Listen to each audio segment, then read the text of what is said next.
Hello dear students, welcome back to our channel being smart education. आज हम partial differential equation की class number 4 कर रहे हैं, जिसमें हमने यूनिट सेकंड शुरू की हुई है। तो जिसने भी पीछे की वीडियो ना देखी हो, जो 3 क्लासेस हो चुकी हैं, तो पहले उनको कंप्लीट करिए, फिर आप ये क्लास देखना, क्योंकि सब लिंक्ड होता है, तो इसलिए अच्छे से समझ आएगा फिर। तो चलिए शुरू करते हैं अपनी आज की क्लास। Laplace equation. तो लैपलेस इक्वेशन क्या होती है? Delta you is equal to zero, ये हमने इक्वेशन नंबर 1 ले ली। एंड पॉइसंस इक्वेशंस क्या होती है? This is delta you is equal to minus F. Take this as equation number 2। Now in both equation 1 and 2, x belong to u contained in r की power n। मतलब जो हमारा function u होता था, वो स्मॉल u क्या होता था? u टू r की पावर n, कुछ ऐसे होता था ना, वेयर या आर की पावर एन या आर, जैसे भी हम लेते थे। बट ये जो स्मॉल यू है, ये कैपिटल यू टू समथिंग होता था, और ये कैपिटल यू कंटेंट होता था आर की पावर एन में। ठीक है, तो ये वही यू है। So both equation 1 and 2, X belong to capital U and U is contained in are की power N, and capital U is open set. ये नोटेशंस में भी देखा था हमने कि कैपिटल यू या कैपिटल वी या कैपिटल डब्ल्यू, ये सारे ओपन सेट होंगे। So u is an open set and the unknown function is small u। और unknown function क्या है? small u। u closer to r। और ये जो u small u जो unknown function है, वो कहाँ से कहाँ तक है? u closer to r पे। u एक open set है and the unknown function is small u such that u closer to r, where this is closure of u and small u is equal to ux। ठीक है, ये सब याद करना है आपको। पहले तो ये दोनों इक्वेशन, ठीक। फिर x belong to u contain in r की power n, capital U is open set and the unknown function is u, where u such that u closure to r and small u is equal to small u x। ठीक है, in equation 2 f such that u to r is given. और ये जो हमें function equation 2 में दिया है f, ये कहाँ से कहाँ तक है? u टू r, ये हमें गिवन है। Further delta u is Laplacian of u, तो हम डेल्टा u को बोलेंगे लैप्लेसियन ऑफ u, और जो कि किसके इक्वल होगा? Summation i goes from 1 to n u xi, ये सबस्क्रिप्ट में है ऐसे, u xi। मतलब u का partial derivative with respect to xi, और फिर से partial derivative with respect to xi, मतलब 2 टाइम्स। ठीक है, summation goes from 1 to n। ये लैप्लेसियन ऑफ u था, ये हमने नोटेशन में भी पढ़ा था। जब इसको ओपन करेंगे तो क्या आएगा? Delta u is equal to curl square u upon curl x1, तो उसको स्क्वेयर कर दिया, कर्ल x1 का square, curl square u upon curl x2 का square, curl square u upon curl x3 का स्क्वेयर, ऐसे ही curl square u upon curl xn का स्क्वेयर। तो ये था हमारा लैप्लेसियन। ठीक है, तो ये आपको याद करनी है सारी चीज। अब है हार्मोनिक फंक्शन। कोई भी फंक्शन u है which is belonging to C square, a function u belong to c square is said to be harmonic function if u satisfies the Laplacian equation delta u is equal to 0। अगर कोई function u which is belonging to c square, उसको हम harmonic जब कहेंगे जब वो u Laplacian equation को satisfy करता हो, so that is harmonic function. अब आगे देखो, fundamental solution of Laplace equation. Fundamental solution क्या होगा लैप्लेस इक्वेशन का? Laplace equation is delta u is equal to 0 and x belong to u contained in r की power n। u is an open set and unknown function is u such that u closure to r, और u such that u closure to r क्या है? एक unknown function है। The problem is to find the solution for Laplace equation, और हमें क्या करना है? इस लैप्लेस इक्वेशन का सॉल्यूशन फाइंड आउट करना है। ठीक है, तो जो ऊपर हमने लैप्लेस इक्वेशन की डेफिनेशन देखी थी, सारी स्टेटमेंट उसी से बन रही है, तो पहले उसको अच्छे से याद करना है, फिर इस पे आना है। ठीक है, हमें क्या क्या गिवन है?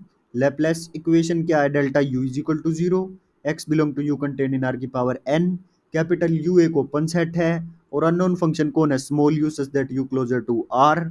और हमें निकालना क्या है? लैप्लेस इक्वेशन का सॉल्यूशन। तो इसको हम स्टेप्स में करेंगे। तो सबसे पहले हमारी स्टेप 1 है, we attempt to find the solution of the given Laplace equation delta u is equal to 0।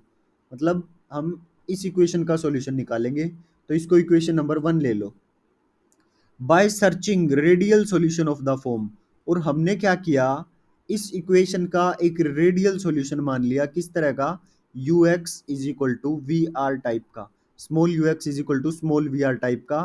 Take this as equation number 2। Radial solution हमने क्या मानना है, U x is equal to we R. Take this as equation number 2, where R is equal to mod of X. R is equal to, जो हमने ये are लिया है, ये किसके इक्वल है, मोड ऑफ एक्स के इक्वल है।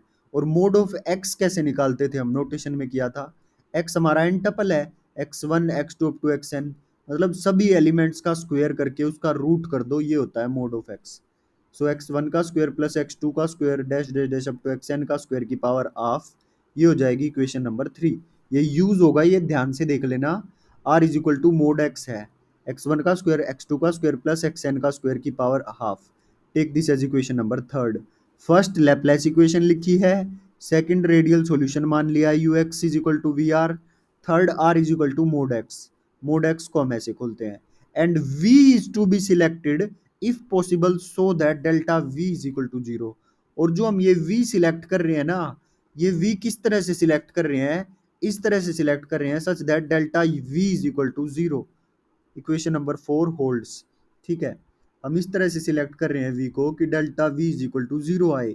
Now we first note that, तो देखो अब हम दो चीज निकालेंगे, ये चार इक्वेशन आ गई, ये चारों इक्वेशन लिखनी है। फिर हम दो चीज निकालेंगे, एक तो कर्ल आर, जो हमारा ये आर था, curl R with respect to curl x आई निकालेंगे, और curl U is equal to we R है ना, तो curl U with respect to curl x I, ये दो चीज निकालेंगे हम, एक तो ये और एक ये। तो पहले curl R with respect to curl x I निकाल लेते हैं। तो ये हो जाएगा, ये है हमारा आर, इसका partial derivative with respect to x I करना है मेरे को। तो पावर हाफ वो तो आ जाएगी आगे, और सारी चीज सेम एज इट इज, और पावर में से एक घट जाएगा, तो पावर हो गई -1/2। अब सबका डेरिवेटिव होगा, सबका आगे जो अंदर है। तो x1 का होगा तो क्या आएगा, 2x1। और जब अगली बार x2 का करेंगे तो क्या आएगा, 2x2। ऐसे ही xi का करेंगे तो क्या आएगा, 2xi। तो हमने क्या किया, xi का कर लिया। देखो दोबारा से सुनो, xi का कैसे हुआ, मेरे को विद रिस्पेक्ट टू xi करना है, और xi यहाँ कहीं इसके बीच में है। ठीक है, तो विद रिस्पेक्ट टू x1 ये करेंगे तो ये कांस्टेंट की तरह ट्रीट होगा, x2 भी कांस्टेंट की तरह ट्रीट होगा, 0। तो सिर्फ xi के रिस्पेक्ट में होगा, तो वो क्या आ जाएगा, xi का स्क्वायर होगा, तो 2 आगे डॉट xi, बाकी सब 0। तो बचेगा क्या, ये सारी चीज किसके इक्वल है, ये सारी चीज है r के equal. So this is equal to R बोलो या फिर मोड एक्स बोलो। ठीक है, तो 2 से 2 कट जाएगा, और ये बचेगा एक्स आई, और पावर कितनी है, -1/2। ये सारी चीज किसके इक्वल होती है, आर के इक्वल। बस पावर -1/2 है तो आर नीचे चला जाएगा, है ना, ये आर के इक्वल। यहाँ पावर कितनी है, 1/2, और यहाँ कितनी है, -1/2। तो ये -1/2 है तो ये डिनोमिनेटर में चला जाएगा, ऊपर बचा एक्स आई और ये गया नीचे आर। तो ये आ गया एक्स आई अपॉन आर। तो curl are upon curl x आई किसके इक्वल आ गया, एक्स आई अपॉन आर के। ध्यान रखना, ये आगे यूज करेंगे हम। तो ये आ गई इक्वेशन नंबर 5। दस वी हैव यू एक्स आई, अब मेरा यू एक्स देख लो किसके इक्वल था, वी आर के इक्वल था ना यू एक्स। तो अब हम यू एक्स आई निकालेंगे, तो यू एक्स किसके इक्वल था, वी आर के। और हम यू का पार्शियल डेरिवेटिव करेंगे with respect to x i. ठीक है, तो u का partial derivative with respect to x i, तो u किसके इक्वल है, वी आर के। तो v का derivative with respect to r, और r का with respect to x I, क्योंकि v किसका फंक्शन है, r का। सो पहले चेन रूल लगेगा इस पे, v का derivative with respect to r, और r का with respect to x i. तो ये तो हो गया v डैश r, और curl r upon curl x i अभी निकाल के आए हैं हम, एक्स आई अपॉन r वो पुट कर दिया। सो ये यू एक्स आई की वैल्यू आ गई V dash are dot X I upon R. तो यू एक्स आई निकल गया। अब हमको निकालना है यू एक्स आई का फिर से एक्स आई के रिस्पेक्ट में पार्शियल डेरिवेटिव। तो वी डैश आर, तो इस पे लगाएंगे हम प्रोडक्ट रूल। तो पहले इसका डेरिवेटिव होगा, तो फर्स्ट का डेरिवेटिव अब हो गया v double dash are dot r का derivative with respect to x i, और आर का derivative with respect to x i हम निकाल चुके हैं, एक्स आई अपॉन आर, तो वो पुट कर दिया प्लस में। अब ये सेम रहेगा और डेरिवेटिव इसका होगा तो ये सेम, और इसका डेरिवेटिव नीचे वाले का स्क्वायर, नीचे वाला सेम एज इट इज, ऊपर वाले का derivative with respect to x i one, minus ऊपर वाला एक्स आई सेम, और नीचे वाले का derivative curl are upon curl x i, और curl are upon curl x i की वैल्यू क्या है, एक्स आई अपॉन आर, वो पुट कर देंगे। तो बाकी सब सेम, ये हो गया एक्स आई अपॉन आर का स्क्वायर वी डैश आर, और नीचे square r minus x i, और इसकी वैल्यू पुट कर दी एक्स आई अपॉन आर। यू एक्स आई किसके इक्वल हो गया, v double dash r x आई अपॉन आर का स्क्वायर वी डैश आर, ये हो जाएगा एलसीएम लेंगे जब हम, तो और नीचे वाले आर स्क्वायर से डिवाइड कर देंगे तो ये बचेगा one upon r minus x i का square upon are cube. Take this as equation number 6। ठीक है, कैसे आया लो साइड में बता भी देता हूँ। जब एलसीएम लोगे तो ये बचेगा ये अपॉन आर, और नीचे क्या था आर स्क्वायर, तो वो नीचे आ जाएगा। अब दोनों से डिवाइड करो इस आर क्यूब को, तो are square upon are cube minus x I square upon are cube, तो काटोगे तो जब यहाँ पे आर बचेगा ना सिर्फ, तो वही है one upon r minus x i का square upon are cube. Take this as equation number 6 for i is equal to 1 2 3 up to n delta u. अच्छा, ये किसके इक्वल था, डेल्टा यू मतलब लेप्लेसियन किसके इक्वल था, summation i goes from 1 to n u x i के। तो summation i goes from 1 to n, इसकी वैल्यू पुट कर दो इक्वेशन नंबर 6 से। तो ये सारी चीज हमने पुट कर दी। I is from 1 to N, देखो वी डबल डैश आर और साथ में एक्स आई अपॉन आर का स्क्वायर मल्टीप्लीकेशन में है, इसमें कहीं आई की चीज है नहीं, तो इसको हम बाहर कर सकते हैं, सिर्फ इस पे समेशन लगेगा। वी डैश आर को भी ऐसे ही बाहर कर दिया क्योंकि मल्टीप्लीकेशन में था और इसमें आई भी नहीं, आई का रोल नहीं है, तो समेशन इस पे नहीं लगेगा, इसको हम बाहर कर देंगे, और बाकी सम ये सेम एज इट इज। अब आगे देखो, तो एक्स आई अपॉन आर का स्क्वायर और एक्स आई अपॉन आर किसके इक्वल है, आर के। सो इसका स्क्वायर है तो ये बन जाएगा r square upon r square. ठीक है, क्योंकि स्क्वायर था नीचे वाले का भी तो स्क्वायर होगा, तो नीचे भी आर स्क्वायर आ गया। यहाँ पे वी डैश आर ऐसे का ऐसे, और वन अपॉन आर को एन टाइम्स जब जोड़ेंगे, क्योंकि summation goes from i goes from one to n है, ये i goes from one to n, तो जब आई को वन लेंगे तब भी वन अपॉन आर आएगा, टू लेंगे तब भी वन अपॉन आर प्लस, और n times one upon r आएगा, तो ये क्या हो गया एन अपॉन आर माइनस, इसमें आई की वैल्यू वन पुट करेंगे टू पुट करेंगे ऐसे ही, तो ये क्या आ जाएगा एक्स आई का एक्स वन का स्क्वायर प्लस एक्स टू का स्क्वायर प्लस एक्स थ्री का स्क्वायर। तो ये सारा किसके इक्वल था, तो वो सारा किसके इक्वल था, उन सब का सम आर के इक्वल, और स्क्वायर है तो आर स्क्वायर हो जाएगा, और नीचे आर क्यूब, आर स्क्वायर से r cube cut, simple r बचेगा।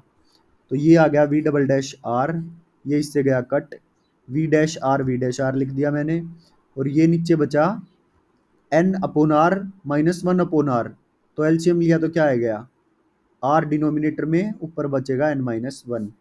सो take this as equation number 7। Hence delta you is equal to zero if and only if, अगर डेल्टा यू जीरो है तो इसका क्या मतलब है, ये सारी चीज जीरो होनी पड़ेगी, so this is equal to zero. And if v dash r is non zero, अगर ये v dash r non zero है तो हम इसको उधर लेके आके ऐसे वेरिएबल अलग अलग कर सकते हैं, तो ये हो जाएगा v double dash r upon v dash r, क्योंकि ये उधर जाएगा और फिर वी डैश आर को हम नीचे उतार लाएंगे।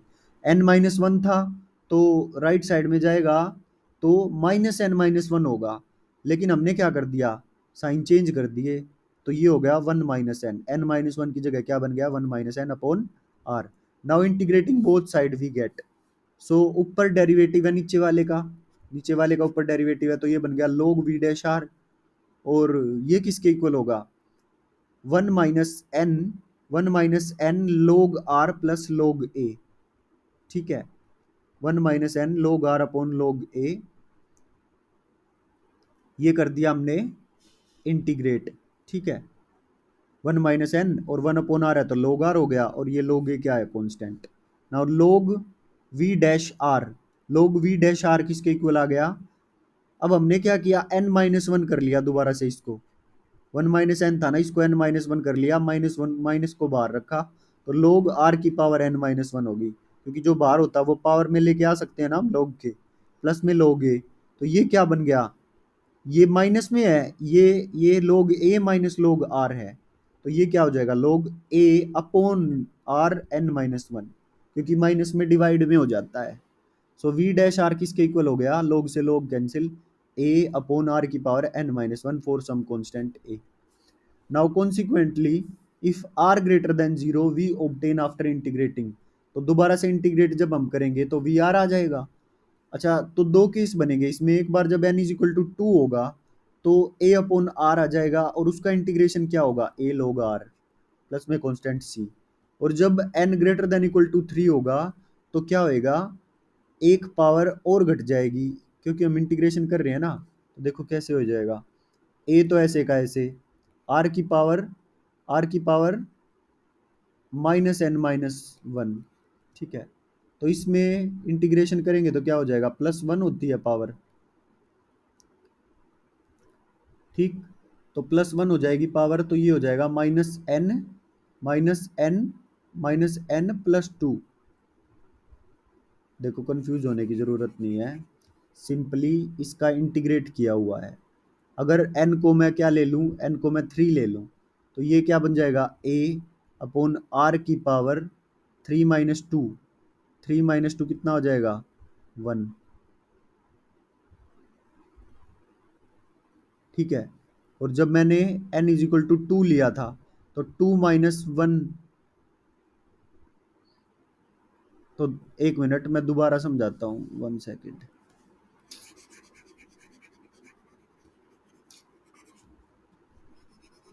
देखो हमने क्या किया यहाँ पे, तो n is equal to two put किया, तो ये बन गया a upon r. A upon r का इंटीग्रेशन क्या होता है, a log r प्लस में c। तो ये तो ऊपर वाले की बात हो गई, क्लियर, यहाँ कोई डाउट नहीं। अब n greater than equal to three है, n greater than equal to three है, तो n को थ्री लो और इसमें पुट करो, तो ये क्या बन जाएगा, a अपॉन आर का स्क्वायर, ठीक है। और जब इसका इंटीग्रेशन करेंगे हम, और ये डिनोमिनेटर में है, तो डिनोमिनेटर में है तो क्या हो जाएगा, एक पावर और घट जाएगी, तो क्या हो जाएगा, ए, इसका इंटीग्रेशन, इसका इंटीग्रेशन क्या हो जाएगा, ए अपॉन आर प्लस में सी, ठीक है। तो वही तो किया हुआ है, एन माइनस वन थी तो पावर एक और घट गई, ए अपॉन आर की power n minus two plus में c. This is for n greater than equal to three, where a and c are constants. बस अब ये याद रखने वाली बात है, क्योंकि इसका पूरा का पूरा प्रूफ है, बट हमें वो प्रूफ नहीं करना, हमें सिंपल कॉन्स्टेंट की वैल्यू याद रखनी है। यहाँ पे ए की वैल्यू क्या होगी, minus one upon two pi, और यहाँ कॉन्स्टेंट की वैल्यू क्या होगी, इस ए की वैल्यू यहाँ नीचे one, n is equal to two के लिए तो ए की वैल्यू होगी minus one upon two pi, और n greater than equal to three के लिए ए की वैल्यू होगी one upon n into n minus two alpha n, और ये हो जाएगा one upon r is equal to mod x के इक्वल था, वो पुट कर दिया, वन अपॉन मोड एक्स की पावर एन माइनस टू और n greater than equal to three, ठीक है।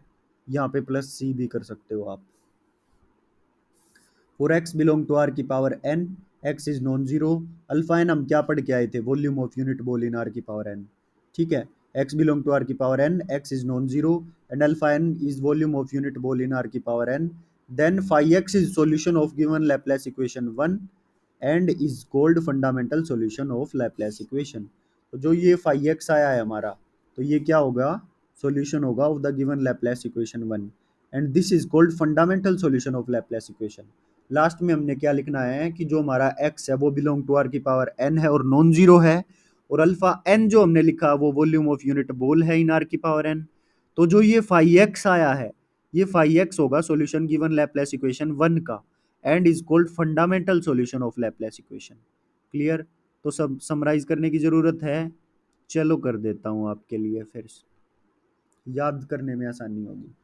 हमारी स्टेप वन क्या थी, हमारी स्टेप वन में हमने क्या किया था, लैपलेस इक्वेशन लिख ली थी, फिर फिर हमने क्या किया था, लैपलेस इक्वेशन को वन इक्वेशन नाम दे दिया था, फिर हमने रेडियल सॉल्यूशन ले लिया था u x is equal to we r, हमने उसको इक्वेशन नंबर टू नाम दे दिया था, r is equal to mod x ले लिया था, और मोड एक्स को हम कैसे लिखते हैं, एक्स वन का स्क्वायर एक्स टू का square up to x n का स्क्वायर की पावर हाफ, इसको इक्वेशन थ्री नाम दे दिया था।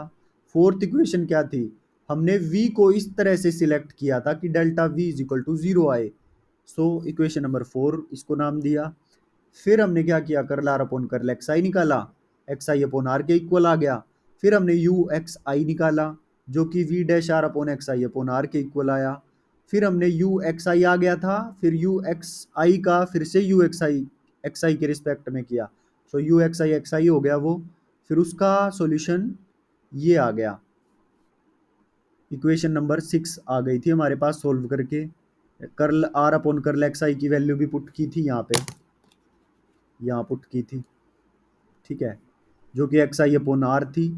फिर इसको एलसीएम लेके फिर हमारी इक्वेशन नंबर 6 आ गई थी फाइनली।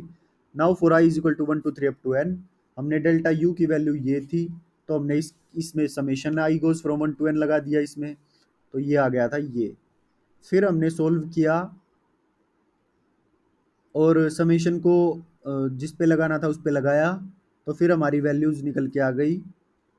आर मतलब एक्स आई अपॉन आर आर था, उसकी वैल्यू पुट कर दी, ठीक है, समेशन लगा दिया एक्स आई पे, मतलब 1/r, तो ये आर स्क्वेयर का तो आर स्क्वेयर ही है नीचे जो आर था, और ये जो एक्स आई है ना इस पे समेशन लगाया एक्स वन का स्क्वायर एक्स टू का square up to x n का स्क्वायर की पावर हाफ होती थी, तो इसमें पावर हाफ नहीं है, तो इसलिए ये आर का स्क्वायर बनेगा।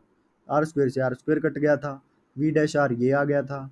फिर डेल्टा यू की वैल्यू कुल मिला के क्या आ गई थी मेरे पास, इक्वेशन नंबर 7 के इक्वल, ठीक है। फिर delta you is equal to 0 कब हो सकता है, जब ये चीज 0 हो, जो राइट साइड में इक्वेशन नंबर 7 के।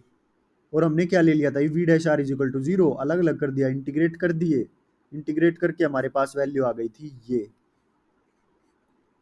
Now if consequently r greater than 0 we obtain after integrating, फिर दोबारा इंटीग्रेट किया n इज इक्वल टू 2 और n is equal greater than equal to 3 के लिए, फिर ये दो चीज आ गई थी। Where a and c are constants की वैल्यू ए की, तो हमने जब n इज इक्वल टू 2 था ली 1 माइनस 1 अपॉन 2 पाई, और n greater than equal to 3 के लिए a की वैल्यू ली 1 upon n into n minus 2 alpha n के equal. For x belong to r की power n, x non-zero alpha and volume of unit ball in r की power n, then phi x is the solution of given Laplace equation 1 and is called fundamental solution of Laplace equation। अगर आपको समझ में आया है तो please channel को subscribe जरूर करें और अपने दोस्तों के साथ शेयर भी करें। अगर आपको हमारा पढ़ाया हुआ समझ में आता है तो प्लीज़ कमेंट करके ज़रूर बताएं। मिलते हैं नेक्स्ट वीडियो में किसी नेक्स्ट टॉपिक के साथ। Till then bye bye, thank you so much.